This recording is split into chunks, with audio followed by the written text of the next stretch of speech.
Higit sa 2 dekada na ako sa industriya ng investments. Mula stocks, mutual fund, insurance at real estate, naikot ko na yung lahat. At iisa lang ang napansin ko, kulang sa kaalaman ng mga Pilipino. Ito ngayon ang layunin ng aming programa, ang palaguin ang kaalaman ng mga Pilipino upang maayos nilang maipundar ang pera nilang pinaghirapan. For 8 weeks now, inikot tayo ni Aya sa mundo ng finance, savings, and smart investing. In this episode, iikutin naman niya tayo sa mundo niya. Sino nga ba si Aya? Alam nating lahat na isa siyang financial expert. Natulungan niya tayong mas madaling maintindihan ang stock markets, mutual funds, insurance, at kung ano-ano pang savings and investment techniques. Pero, paano nga ba napunta sa ganitong larangan si Aya? What drove him to care so much about financial literacy of Filipinos? Alamin natin ngayon.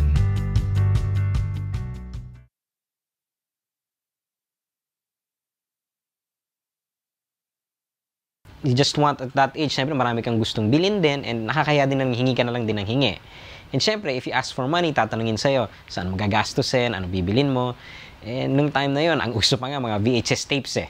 You know, you want certain things and since syempre, pag kinita mo yung pera, at least, pwede mong gastusin sa saan mo gusto. And that's how I started. I started looking for a job back then. Yung magagawa ko ng summer so that I can have some money na may gusto kong bilhin, meron din naman akong pambili. At least, you know, nakita ko na money is not easy. Pinaghihirapan talaga pera. I mean, you really have to work for it and that you really have to take care of it pag nakuha mo na. Kasi ang dali rin mawala eh. I was about, I guess, 15 at the time. That's how I started. I started applying muna in different companies. And since I've never been a tall person, and I still am not, a lot of them, syempre, nang medyo ayaw din eh. I just ended up sa Philippine Stock Exchange. Dati yung luma sa Makati because they just needed runners. They needed people to take the paperwork from point A to point B and back, you know, pabalik-balik lang. Basta may paa ka lang and you can remember where to go, pwede kang mag-apply. So I did. And that's how I started. And the market noon, medyo magulo nga eh. Kasi puro sigawan, minsan nagkakatulakan pa, and medyo chaotic talaga. And that's how I learned about the stock market. And doon ko nakita, uy, parang okay to. Well, starting out, the most important lesson I learned is yung kailangan talaga ng oras dyan eh. I remember college na ako noon, so I'd been investing for about 3 years, almost 4 years at the time. Feeling mo, galing mo na, di ba? Kasi alam mo na, you're doing something that most people were not doing. Kasi nga, tumama na midterm exams, yun, nagka-problema na ako. Kasi syempre, mag-aaral ka sa midterms, you're taking the exams, tapos yung utak mo na dun sa investments mo. And minalas, midterms were not good, pumasa, pero pasang-awa, tapos lugi ka pa. You know, yung system, yung method ko, doon ko nakita na kung papasok ka sa ganyan talaga, dapat may oras ka. If you're going to invest, if you're going to take care of your money, it's really a commitment.